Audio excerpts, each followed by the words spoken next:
You're listening to the Totally Indian Football Show by Humans of Indian Football. Welcome to the episode 2 of the Totally Indian Football Show by Humans of Indian Football. I'm your host Siju, and today we have our full cast. The entire cast is present on this pod. We have mentioned that if you have heard our first episode, which is out on Spotify, and it's also out on some of the other audio platforms like Pocket Cast, Google Podcast, and I think one more. I'm also forgetting. I'm sorry about that.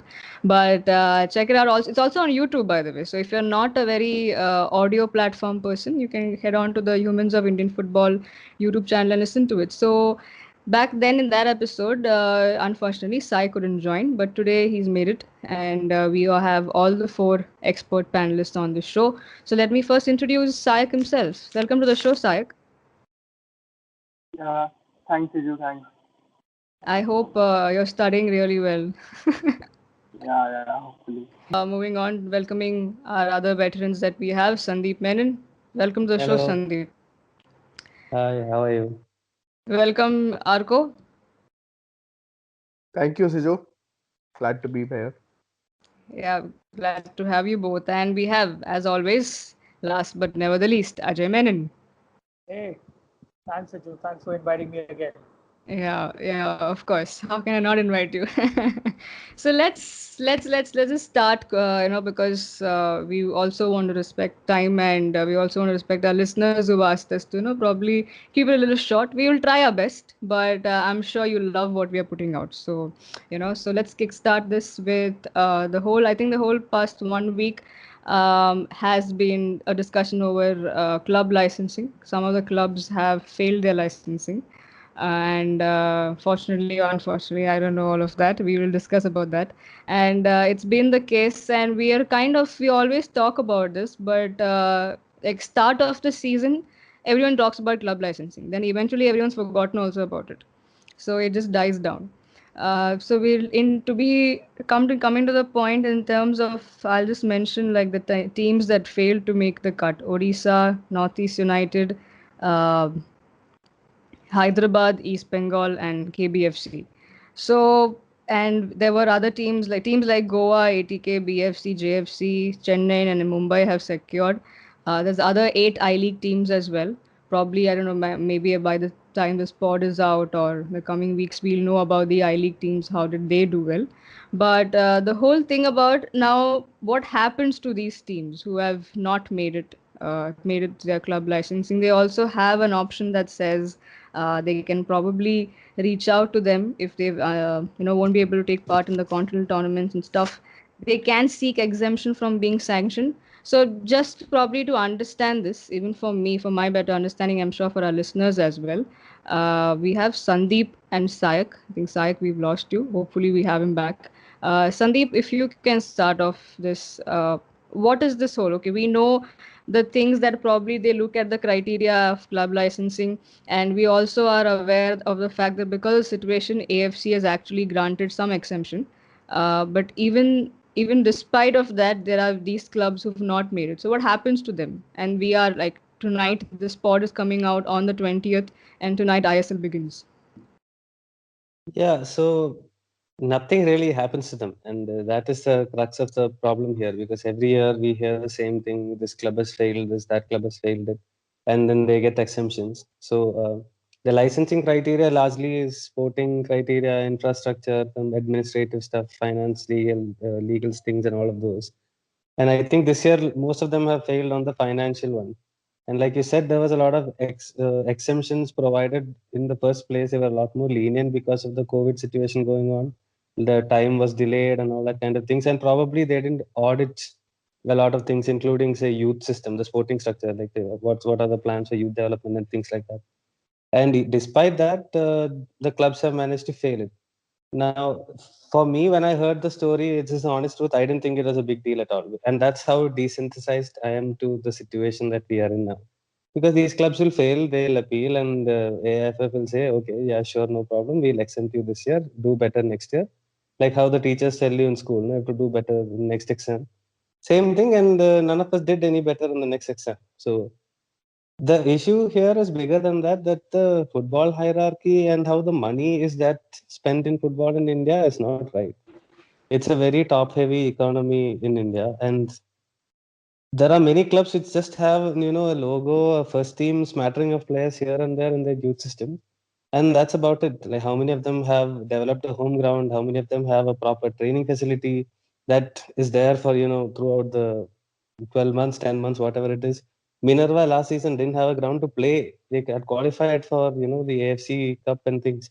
So these kind of situation, it's just, and when you keep giving exemptions every year, the clubs also are like, okay, why should we spend so much on these things? We can just, pay a fine and get an exemption and move on to the next year. So I don't know. There are a few clubs who do it the right way. Let's say like BFC and Jamshedpur are lucky because they have a residential academy, TFA attached to them. Goan clubs have a lot of history and things. FC Goa was doing a lot in the youth development side. So there are decent clubs who do try and do things the right way. A lot of them are just not doing it right. And I think it's time that they looked into the bigger picture and look deeper into the clubs and how the structure and how we are sort of enabling them to do this. But I don't see that happening. So it's just unfortunately one of those things. Well, Sayak, coming to you, you've been following East Bengal very closely, and that's East Bengal is one of the teams that have not made the cut, and where it's just SCEB now, SC East Bengal. So we probably thought that once they have somebody coming in, they could be taking things seriously. But what happened? Is it because of the rush of the things that happened? They had to join ISL. So is that the reason that they could not make the cut? As Sandeep just said, now that several clubs have not yet registered their youth systems. So what I think is, the entire deal between Sri Cement and East Bengal has not completely been done yet. So some intellectual properties like the academies, the infrastructure has not been handed over to the Sri Cement thing. Okay, so I think that since there has not been a complete handover of things, so some financial and infrastructural, the criteria have not been passed. So I think that may be the issue. I don't think it's a big deal yet because, as we can see, the last time the last time Mohun Bagan played the AFC Cup, they failed their licenses, but they still managed to play the AFC Cup and go on to the quarterfinals. So I don't think it's that a big issue yet. So yeah. So, Sandeep, when does it become a big issue? If it is something that is taken so lightly and it doesn't make sense at all, why even have something like this? I mean, it will become a big issue when we keep promising World Cup 8 years later and not deliver on it. At some point, people will call that out, right? And you have to. And how many clubs have shut down? Like let's say since the start of the ISL, just in the I League, how many clubs have shut down since 2013? And there has to be at some point. It's because it's rotten. The way the game runs behind the scenes is rotten, and money doesn't go in the right place. They don't care about the future. They are looking at coming immediately and going. Like Bharat FC came and went. Who remembers that team? They came and went after one season. Like oh yeah, Orko remembers that team. But yeah, that's insane. So these kind of things are the problem that we are going to face because clubs are just shutting down. And to be honest, why would you? If let's say I am Dempo, and I had one of the greatest teams of all time in Indian history, who did so much, for in the league and at the AFC Cup level, and then why would I put so much money into all these things when other people are not going to do the same and they probably get better players in and they're just going to have a great 4 year run and then shut shop maybe. So it has to come. I mean, to be fair, the world over, the football structure is a little messed up, which we see now in the COVID times, especially in England with big clubs shutting down. So yeah, it's about time that we looked at our own ecosystem in that sense. Well, talk about Bharat FC, I remember it. I remember taking a friend for the game and she asked me, so who's playing? Bharat FC is playing Mumbai FC. I'm like, why is India playing a club? That's what she asked me. I said, welcome to Indian football. So anyway, Sayak, what do you in general make of this? Like Sandeep mentioned that as a globally, things are not right in terms of the administration level for football. But considering Indian football is known for not doing all things right, uh, but this is also like the AFC level. So, what do you have to make of the entire saga then if it is not making sense? Well, Indian football is a big property for AFC. Like whatever happens in India, they do really post about it. From I-League qualifiers to ISL, like AFC is hell bent on focusing on this Indian football market. So they will be providing exemptions to for clubs. Okay, and as far as Indian football is concerned, it has to come from within the ecosystem. Clubs have to realize that there has to be a proportionate investment. Okay, so so clubs need to realize that there has to be proportionate investment and the focus has to be divided across all sectors from youth, finances, the fans and the first team. So you cannot just win three trophies in 1 year and then just not focus on other sectors. So it has to be a systematic change across all the leagues and divisions. And AFC will keep on with Indian football. So that's True. I about it. mean, I think the whole point of the road is long. Indian football has a long way to go anyway. Yes, Arko, I know you are like wanting to Just speak, so please come in.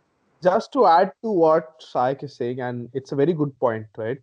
Hmm. A few years ago, I think one I-League official told me that their wages to expenditure ratio was, I think, 90%. So clubs were spending 90% of all of their expenditure on just wages. Right? That's just unsustainable. It wouldn't work like that, right? Even in the Western world today, if you look at what clubs are spending vis-a-vis, their overall expenditure on marketing, on licensing, on academies, it doesn't cross 60%, 65% max, right? So 90% is what they were doing in the early 2010s, 2000s. So the situation's changed a bit for sure. We seeing more residential academies come up, but the concept of licensing uh, is a great one. It actually asking people to go by the rules. Now, can you blame the licensing committee? You can't, right? The question should really be as to how many years are you getting an exemption for? What criteria are you allowed to get an exemption for, and what criteria aren't you allowed to get an exemption for? So these are the questions that should be asked. But licensing in itself is a good step towards, let's say, structurizing football clubs, and it's something that is absolutely required today. I mean, uh, everyone knows that football is a loss-making business, so you have to streamline your business to, minimize those losses as much as you can. So yeah, so we definitely have a long way to go to streamline all of these things, right? Because we have to literally start from the bottom. Though we have started from the top, where we literally go back to the roots and probably start from there.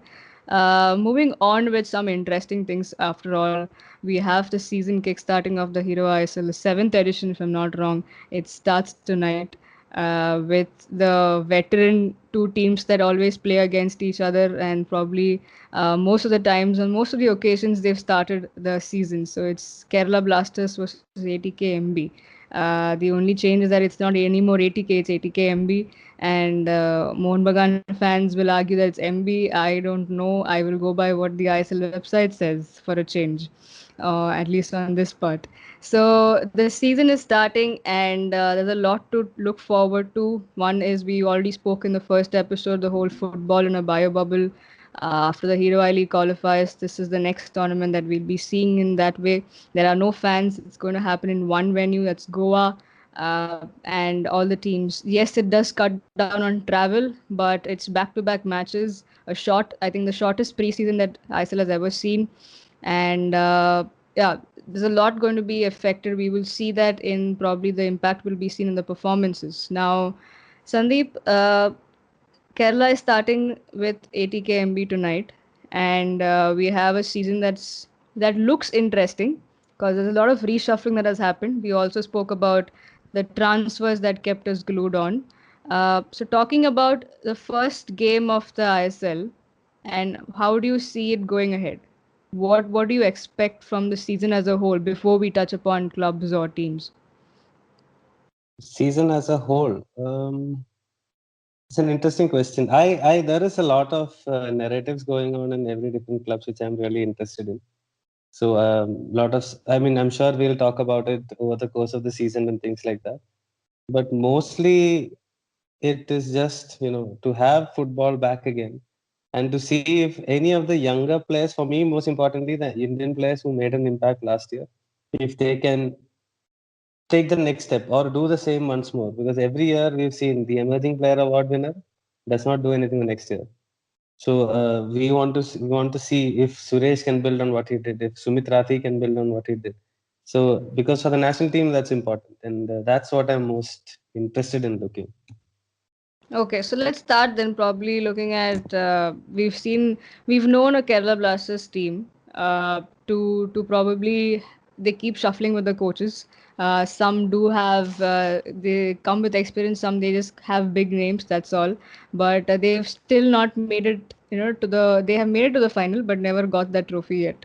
And past couple of years have not been very great in terms of even the relation with the fans. And here there is no 12th man. Here we don't see a Manjapada out there, and which probably will or will not affect. We'll have to wait and watch. So, Sandeep, how do you see, firstly, fans not being there? That we see a sea of yellow is not going to be there in the stands. How do you think that's going to affect KBFC? It's actually a very interesting question in that, because the fans of KBFC are rightfully heard properly and all those kind of things because of the numbers and how they come and support the team. But Sunil Chetri once told me something interesting. Like he said, the Kerala Blasters fans, if when BFC were playing that, this is when Miku and all were playing for in BFC, and I think they had a 3-1 win or something there. And he said towards the end, the fans started applauding them because they were playing well. So he's like, for him, he felt like they were not very, a fan base that is against you so much as they are just there to have a good time, watch some good football. So in that sense, as an away team, they went there, and he told at the end of the day, he told the entire team to, applaud the away fans, saying that okay, you've supported us, thank you for that. Now the issue is Kerala has not been playing great football, so they've been getting a lot of flack, and rightfully so. So I think I don't.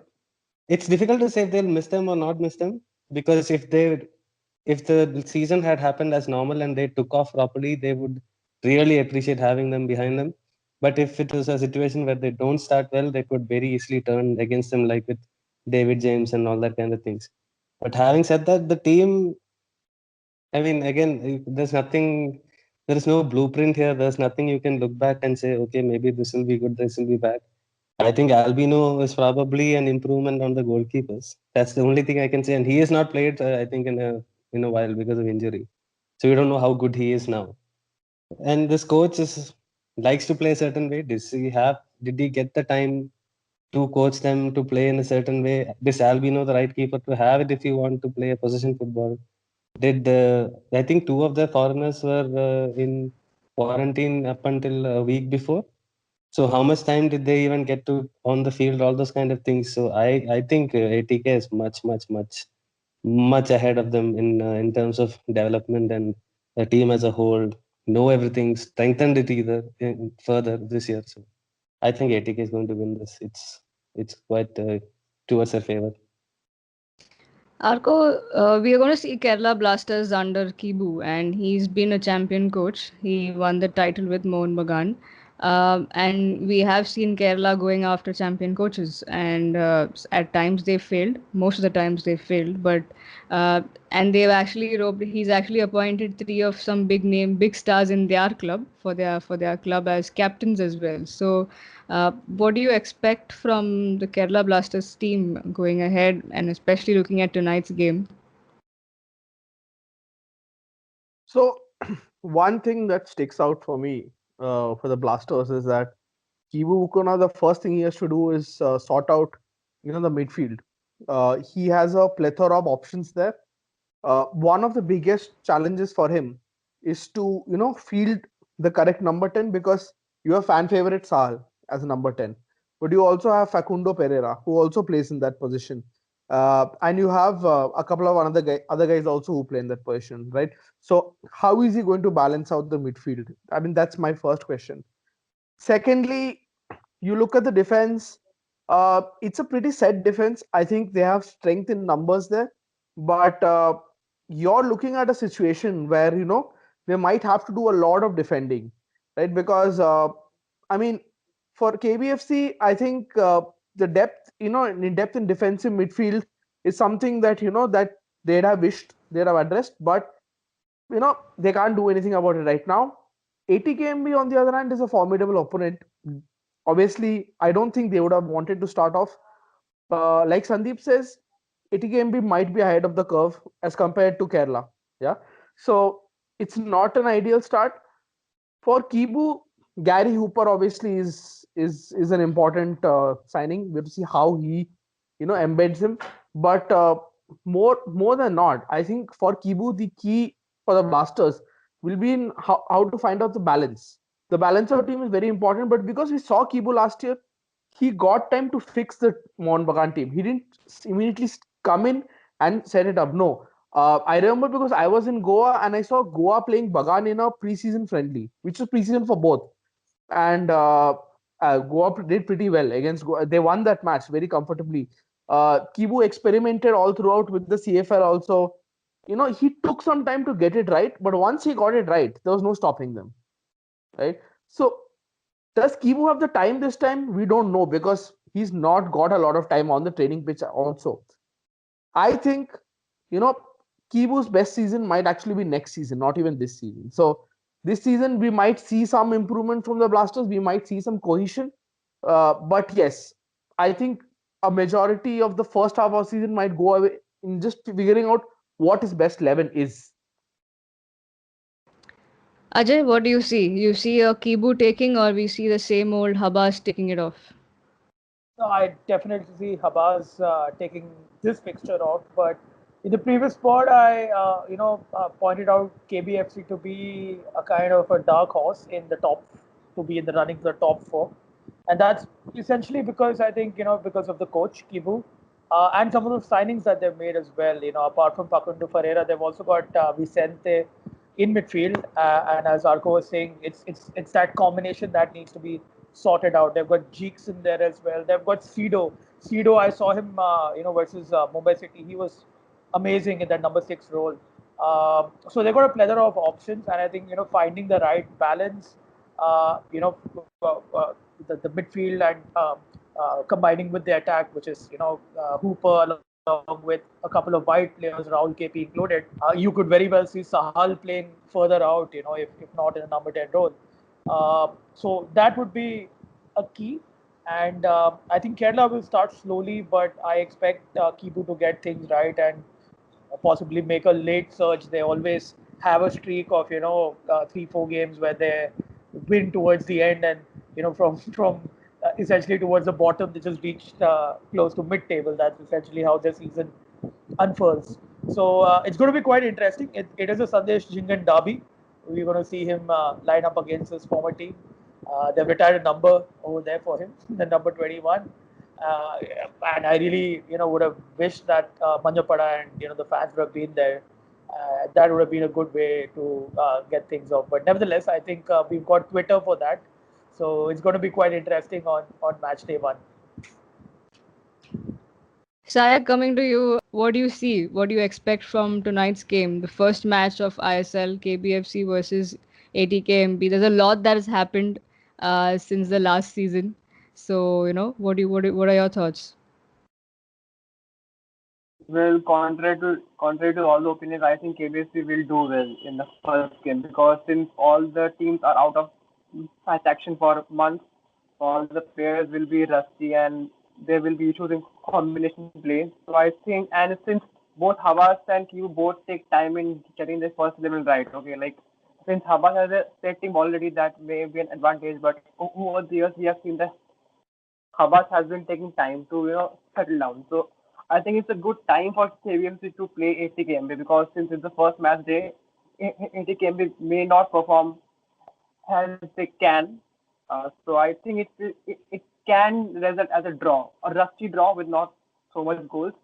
So I think it's a good time for KBFC to play. And with no fans around, I think it may act as an advantage as well, because there will be no pressure from the stands, which also counteract. So I think it's a good time for KBFC to play such a team right away. Sandeep, how interested are you to see Sandesh Jingan with ATKMB? And after we saw the whole, jersey being retired and all of that, very short history of ISL. And now he'll be playing the first match of the season against his former club. That jersey retiring was unbelievable. Honestly, it's just absolute bullshit. It's like Khabib says, number one bullshit. That's what it was. But Sandesh Jingan playing, I mean, I really don't have, I'm not very excited about him playing or not playing. I would like to see how he's coming back after, a year or in which time, weirdly, his market price has only gone up. It's like the absence has made the heart grow fonder. It's like, that kind of a thing. And we always think, oh, okay, if he was there in the national team, maybe we would have won, we would not have conceded against Bangladesh, those kind of things. So, I mean, let's see how he comes back. So I'm not a fan of either team. So I don't really have any personal, this thing about, oh, yeah, he has to play better or worse than before. But yeah, Kerala, Kerala retiring his jersey was fun. That's damn nice. Like, I mean, they should retire my, name from some papers, because I was there for just about the same time as he was. The last part, I like the last part. Yeah, probably we can do that. We can ask them to do that.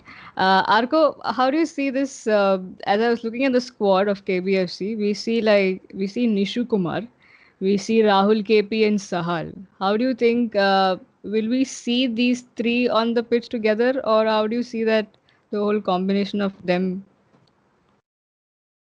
So Nishu, by all reports, has been a bit injured in preseason. I think just played the last few minutes of a friendly, coming back in the last preseason friendly. So I think might take some time to assimilate him. It's also better if he recovers from injury, because this is going to be a long and arduous season. As in long when I see, not in time wise long, but in terms of the games coming so fast that that your muscle injuries just pile up. So they're better off just keeping Nishu till he's completely fit.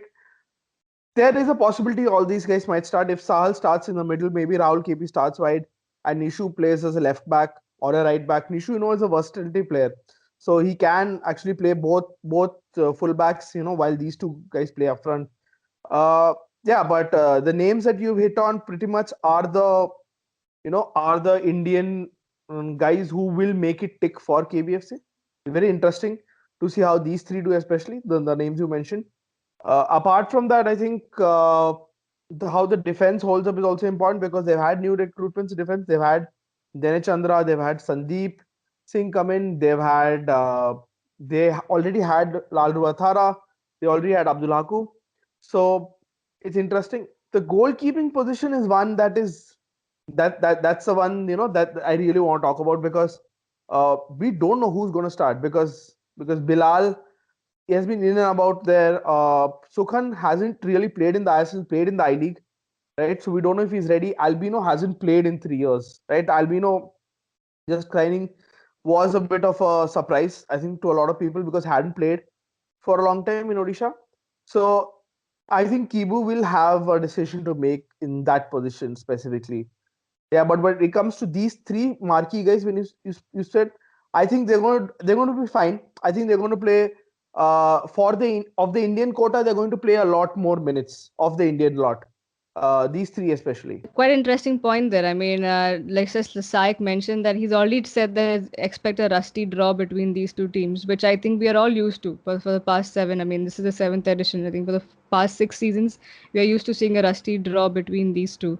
But Ajay, if, just to probably one last point on this game, what are your interesting inputs or the foreign signings? I mean, it's almost the same that ATKMB have. He already has a set team, but with the inclusion of some others, how do you see them shaping? I think one player that you missed out for Kerala is also Jessel. He was very impressive for them last year.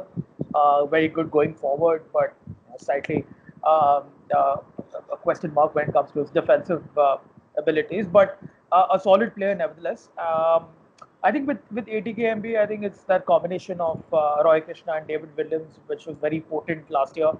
And I think they're going to tick this year. I just read that Roy Krishna took a 40-hour flight and it took him several days from Fiji to India. So I don't know how, in terms of fitness and plus the quarantine period, he might be behind. So initially, I don't know how they're going to start. The way that it is going, we can either see a nil-nil draw or we could see a very high-scoring draw if both the defenses have off days. So I'm hoping for the latter, of course. I hope that it's a high-scoring draw, and we've been seeing some freakish games across Europe this season because of the pandemic and how the season is structured. And yeah, overall, I mean, if you see, one of the most improved teams in the pandemic across the world has been AC Milan, and they've been doing it without the pressure of the fans. I mean, they were mediocre for so long. Suddenly, they're top of Serie A. So you never know. If probably that could do the trick for Blasters this year. But yeah, I mean, I'm just hoping that this game is entertaining and it kicks off a good season ahead, and we as fans get to see Indian football back at least on our TV screens.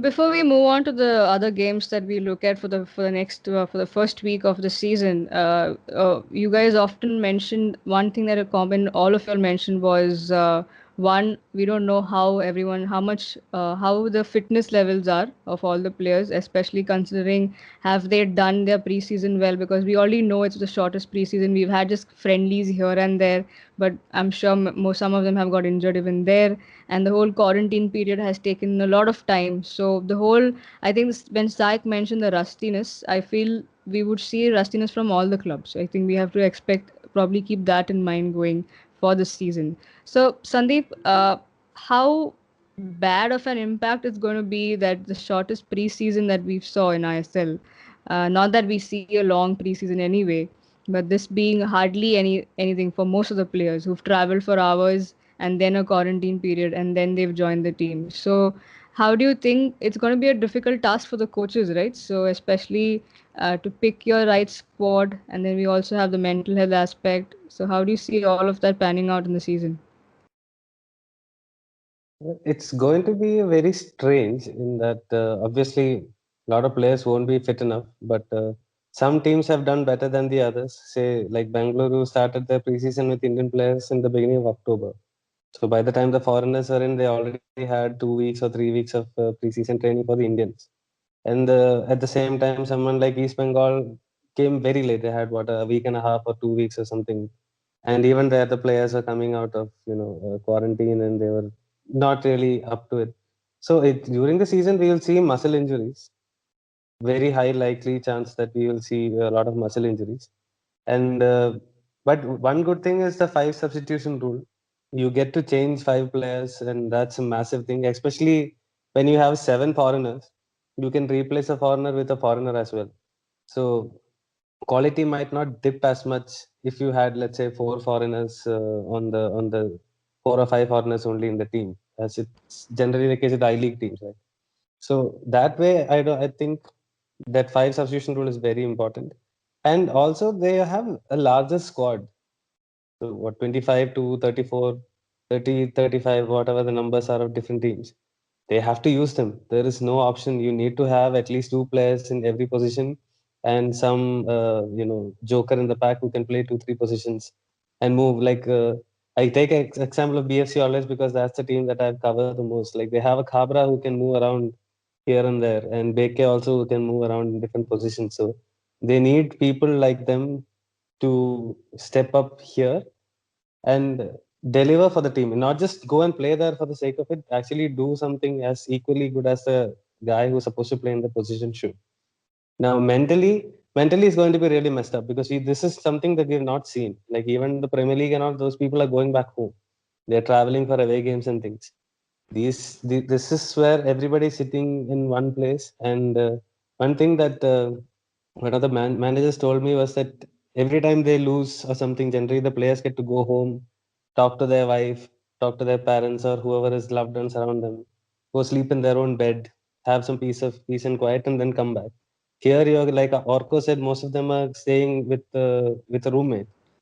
So you had a terrible game. You're going to share a room with a guy who has not played. So you are upset, and that guy is even upset further that I'm not even playing. I'm stuck in quarantine here. So how do you keep these negativity away from each other, and especially during December time when celebrations and New Year and everything comes and people want to meet each other and all that kind of things, especially for foreign players at that time, it's going to be a massive undertaking for clubs. And very few, as I've heard, have taken the help of a psychologist for as a club psychologist. If you have individual things, sure, that's fine. But as a club, very few have taken that step, and we'll see. It's not going to be easy and mentally very draining for everyone. Absolutely. I think going ahead, that would be one of the most important aspect also to be included in a club format or especially in sport, because a lot of rigorous stuff that they go through even on a normal day. So considering adding on to that is the situation. So I think it just becomes important to have that extra bit of work over there. My next question is open to anyone who wants to speak on it. It's basically we just touch upon it very briefly. We've seen a couple of friendlies that has happened throughout the short period that we've seen, and I'm sure I don't know how many of us actually got to watch it. We've not. Only probably the ones in Goa got a glimpse of it.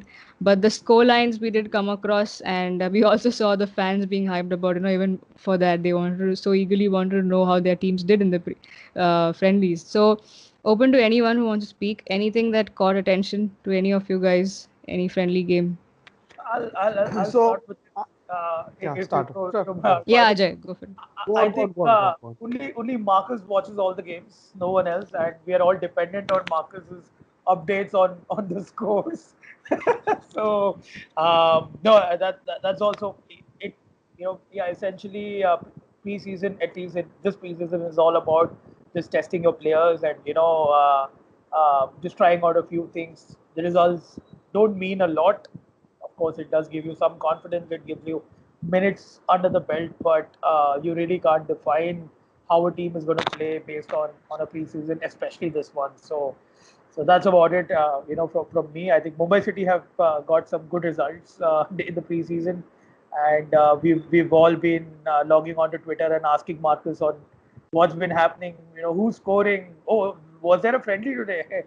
All of that. I just wish that we could have watched some of those games, and had there been better coverage, it would have been a good way to build up to ISL.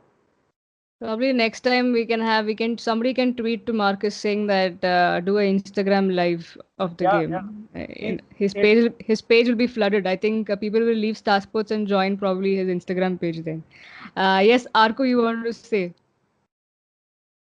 Yeah, so on the Mumbai City point, right? The one that really caught my attention was Mumbai City because I think someone put out a form, the lineup, and people try to map the formation. So Adam Lefondre playing wide. I mean, I mean, it's a fitting again shoe.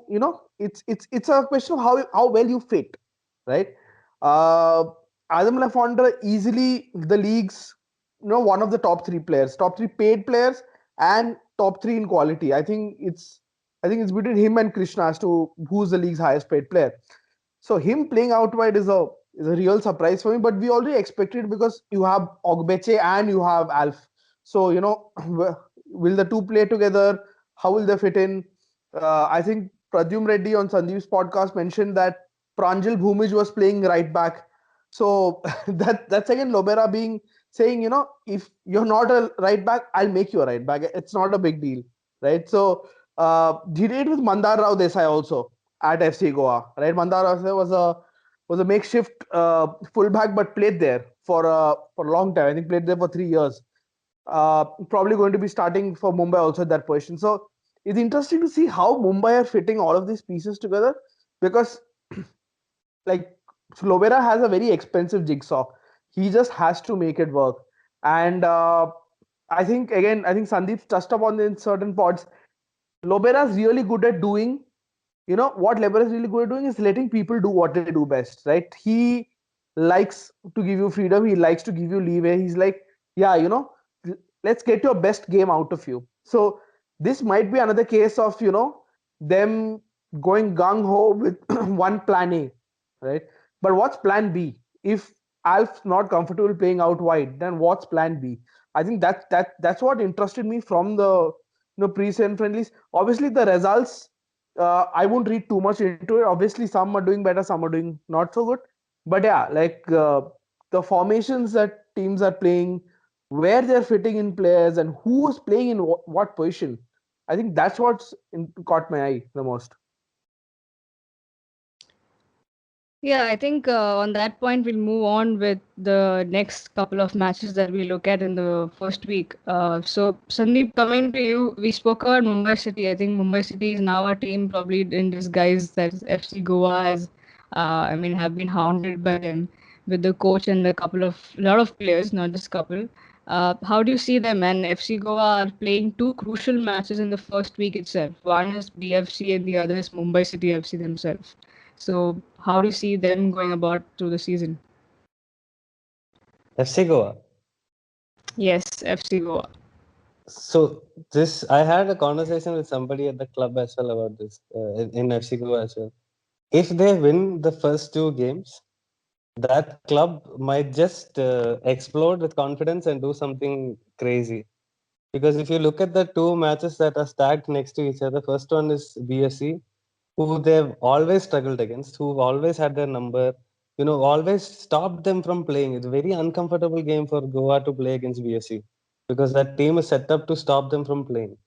So you beat them with a new coach, with a new style of play, with everything that we're hearing from the club and the way that they're changing the style of play and more intense and details into attack and defensive structures and all those things. There is a chance that they can beat them. And they have very, very good players in the Igor Angulo, whose goals speak for itself. Ivan Gonzalez seems like a very, very smart guy. James Donachi is also played in Australia and things. So he's also a very astute signing from them. All bought in thinking of the Champions League. So now you can probably see the level of that team. And they beat BFC. Then after that, they go with that confidence and beat Mumbai, who's basically stolen half of their squad. And that Edu Bedia, you can see from the way he's talking, he really has a point to prove this year. And he might slot into that Jahu kind of a role. You never know what the exact thing will be. But that team looks like they have a point to prove. Everybody I spoke in that team, players, coach, staff, they all feel like this is a year that they have to show something. And very excited about the Champions League also. So for me, it's that they win these two games, then they might be absolutely the top team to beat, the hardest team to beat in this season. Because all they need is some confidence, and they have the players around. The Brandon who's still there, Lenny who's still there, the Sheraton also, good local core, good support. Princeton's coming through, Xavier Gama is already there. So they have a good setup there for success. Having said that, if you lose the first two games, then it's going to be very, to climb back up, it'll take them a while. But I don't think it'll hurt them as much as I think the gain by winning those two are more than the loss by losing those two games. Ajay, do you see the how do you see the confidence being boosted for FC Goa? Two big games. Technically they're at home. They're the only team who are always going to be at home. So somewhere down the line, definitely that home advantage does count a bit. Since a lot of the core players, as Sandeep mentioned, were there, the likes of Brandon and Lenny, who know the ground, who know the environment. So I think getting a good start would definitely help. Even if they don't, they still remain one of the teams who are going to be there or thereabouts in the top four. I'm really excited to see how the new coach and how the new system works, because we've seen a mass migration of Goa players and management of Goa to Mumbai. I mean, we joke about it, how Mumbaikars make plans for Goa and actually never make it there. This is a reverse migration that actually work. But on a serious note, I think what we're going to see is some exciting football. I think the flair will still be there. There would still be the same attacking Goa, and the first matchup against BFC is going to be absolutely amazing. Two top-notch teams battling out against each other. We've seen some good games, including the ISL final that Bengaluru won, and then of course the local regional derby now, which is spiced up with all the transfers that happened. So looking, I think ATKMB and FC Goa would be right now in terms of preparation and in terms of how the teams look on paper, slight favorites above the rest, above BFC and the others. So yeah, I mean it's going to be quite interesting. And I read on Indian football Twitter that uh, FC Goa and BFC is a derby between the two most handsome coaches. That's what Indian football Twitter is all about. Yeah, I mean, I wouldn't say no to that. I'll take it because FC Goa coach, yeah, that's a 10 on 10 man. I mean, for a handsome coach, yeah, he definitely is one of the one up there for that award. If ISL can have anyway has a lot of awards at the end of the Oh, games. this is So if the ISL guys are listening to it, they might even make this into a category. Sayak, what are your thoughts on? I mean, Goa is playing Mumbai, and then they're playing BFC first, and then Mumbai. So it's two big games in the first week itself. Well, I'm guessing we will see a different Goa this season because on the FC Goa media day, all the players were focusing on the tactical aspect. That they were just saying that they will be tactically better this season. Like unlike typical of Opera, the gameplay won't be as direct as the previous season. So I think Goa will be tactically better, which will be, I think, will be an interesting thing to see. And I think the game with Bengaluru will be a different kind of context where the tactical battle will be the best thing we can see. And as far as Mumbai City is concerned, it's gonna be more personal than a professional battle. Like the likes of Hobera, Bedia facing each other after the rumors of a backroom clash. Not so sure about it, but it's gonna be a bit too personal and it will be an interesting clash. So yeah. Arko, coming to you. I mean, your former club FC Goa has just completely changed the look of it. I mean, the coach, players, everyone's left, and it's a different new FC Goa with some familiar names there. What are your expectations? Well, I don't know if Bedia and Lobera will take out the tables, ladders, and chairs, right? I mean, obviously it's fun. If they do that, I mean, it's great fun if that happens. But I mean, if I was an FC Goa fan, right, I'd just be, smirking to myself because people are speaking about ATKMB, can they defend the title? People are speaking about BFC, back to our feet.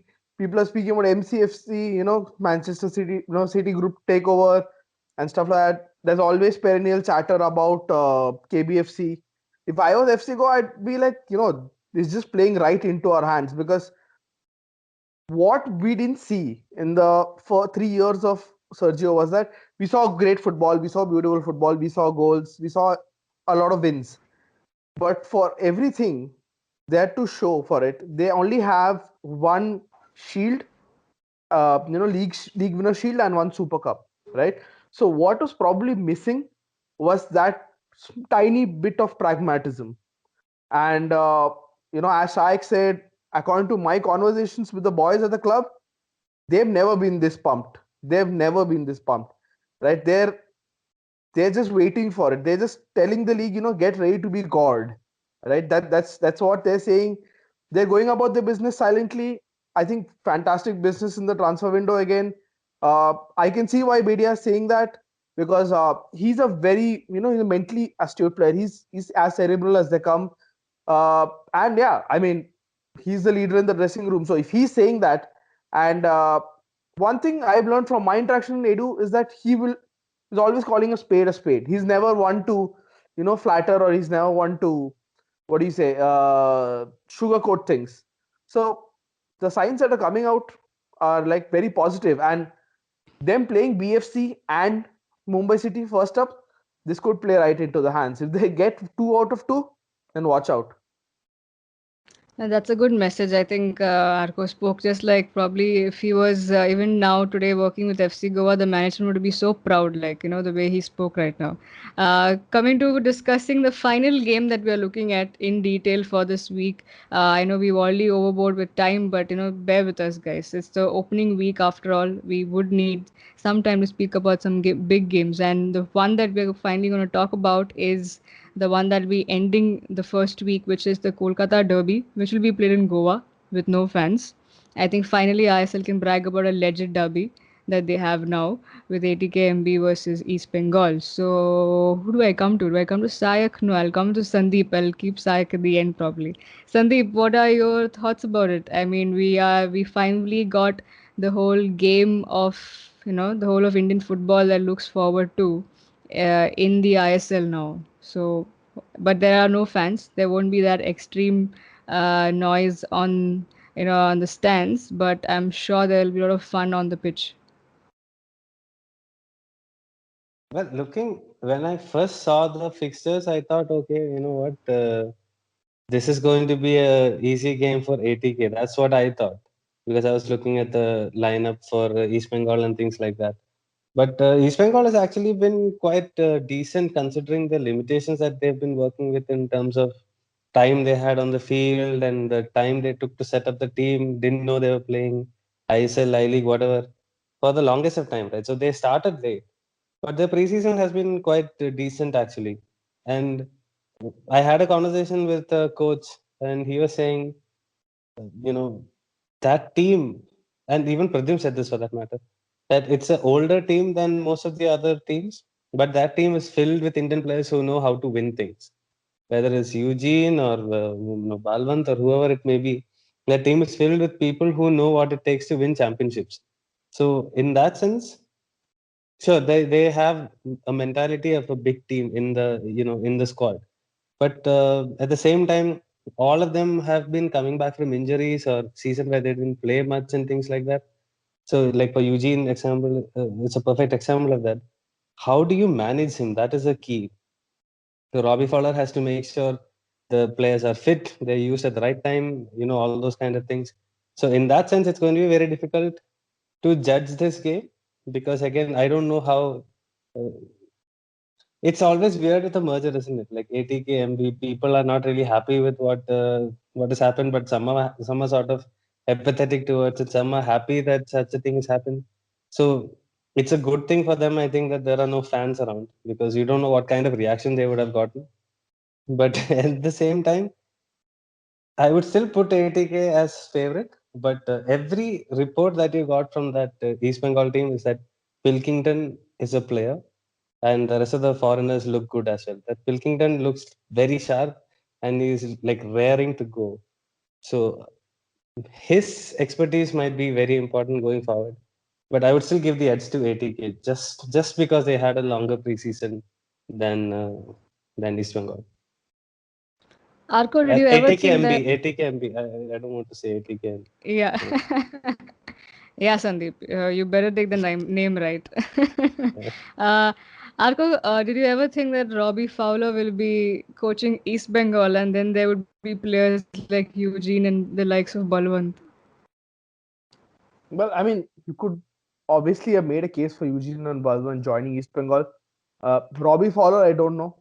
Goes by the name of God, obviously, when he played.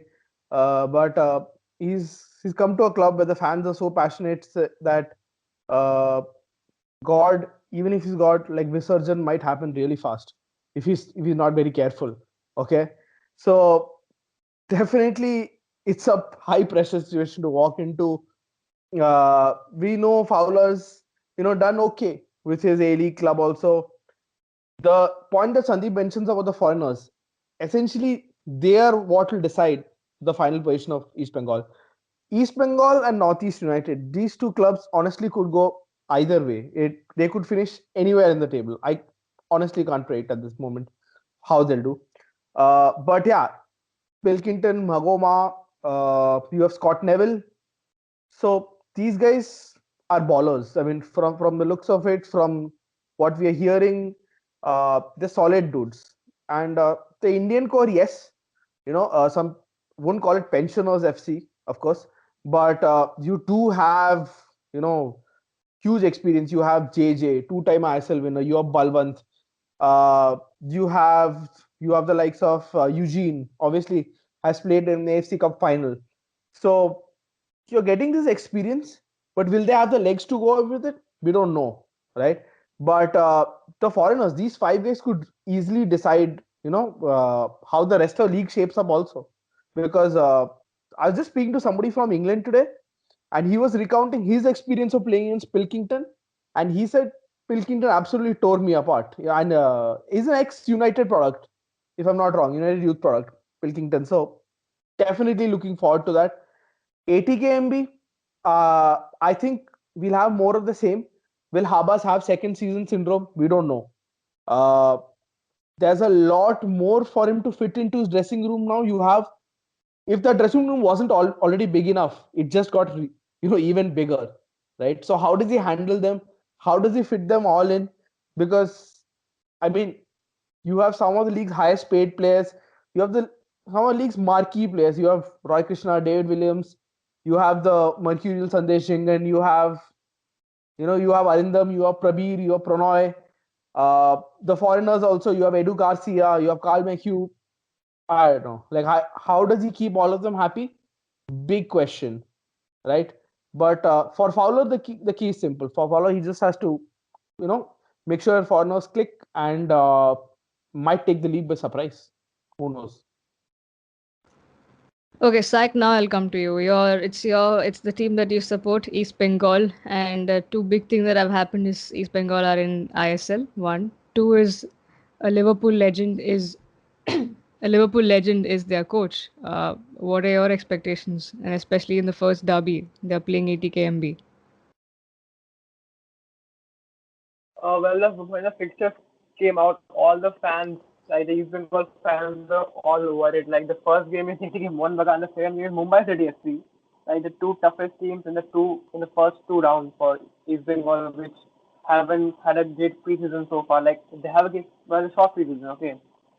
So but after a certain period of time, like fans were acknowledging the fact that it is probably the best time to play these two teams because as they say, rustiness will come into play throughout the first part of the season, okay?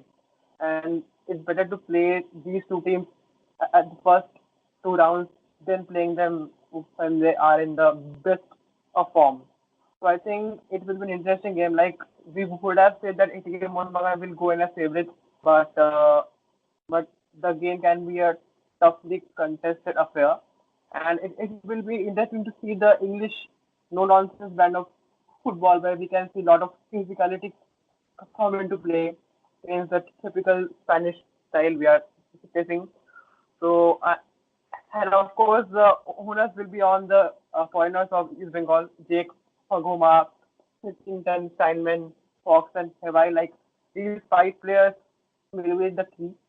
And with the sixth foreigner, Holloway seems like a bench starter who will start from the bench and will come on. So these five foreigners will have to play a big role, and fitness will be a key because with five substitutions and a very long season, the depth in the squad is not as good as all the other teams. So that may be an issue.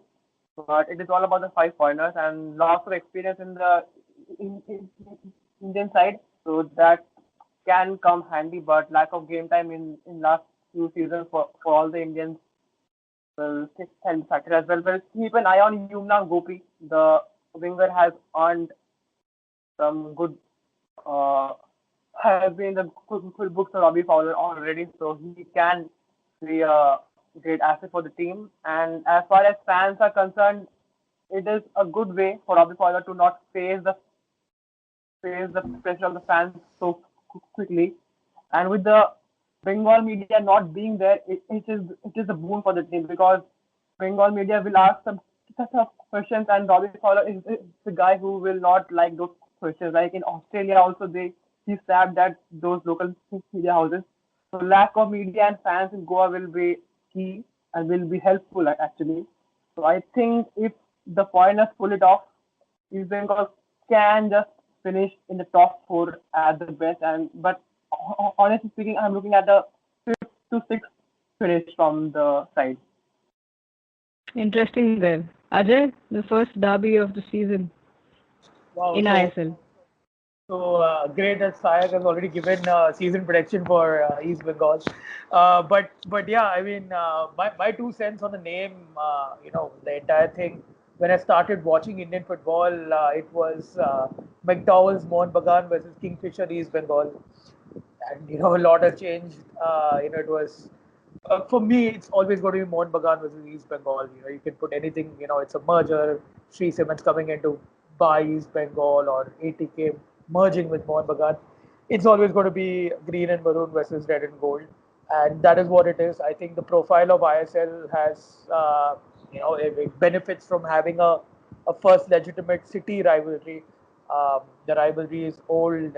It has its own legacy. It's up there, in the top derbies of the world, like a Boca River or a Roma Lazio. It's very fierce, and it's very sad. It's a sad thing that the derby is going to be on a Friday.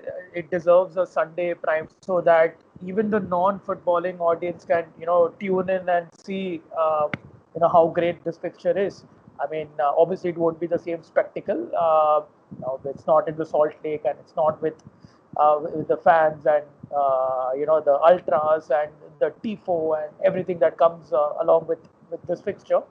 But it'll definitely be a very, very interesting fixture. One of the probably the biggest prime time fixture in the league this year, and I'm hoping that we see an entertaining derby between two teams. It'll be very interesting to see Robbie Fowler as a coach, how he cuts it out in India, given his experience in Asia, and of course as a player he was like he's referred as God by the Liverpool fans, and he's bought in. I mean, I'm very excited by the coaching staff that he's bought in. He's bought in a set piece coach. He's got in a lot of analysts over there. So it's world class.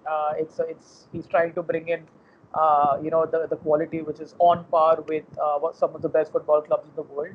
So yeah, I mean, to see these two giants battling out in the ISL is probably a dream come true. I mean, we were all expecting this to happen one way or the other, with whatever was promised before, and the roadmap, and all the jargon that was used by the AIFF and FSDL. So it's finally happened. 2020 is the year when we see these two Kolkata Giants play in the ISL. So looking forward, man. I mean, it's a shame that it's on a Friday.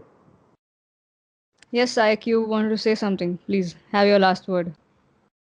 Yeah, just wanted to say that a few fans are traveling from Bengaluru and Bombay, and they might as well sneak into the stands somehow or the way other, and there will be some fans on the ground, at least to welcome the team. Okay.